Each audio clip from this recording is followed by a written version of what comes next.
ఇది 7th class boys. ఇది second period. ఇప్పుడు పిల్లలు రీడింగ్ చేస్తున్నారు. పిల్లలు బుక్స్ వాళ్ళకి అది నచ్చిన బుక్ తీసుకుని చదువుతారు. ఈ గ్రంథాలయం ప్రతి క్లాస్ కి ఒక పీరియడ్ లైబ్రరీ కేటాయించారు. ఆ ప్రకారం మేము కూడా కేటాయించాము. ఎవ్రీ క్లాస్ ఒక పీరియడ్ లైబ్రరీకి వస్తారు. వాళ్ళకి ఇష్టమైన పుస్తకం తీసుకొని చదువుతారు.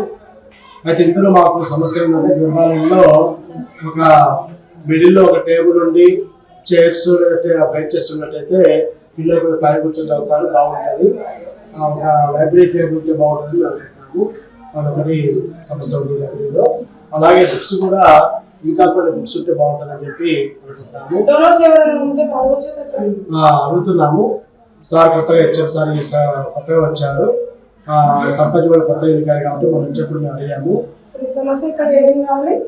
కొత్తగా కొన్ని బుక్స్ కావాలి. అలాగే లైబ్రరీలో మిడిల్లో ఒక పెద్ద టేబుల్ ఉంటే పిల్లలు పైన కూర్చొని వెళ్తారు, బాగుంటుందని చెప్పి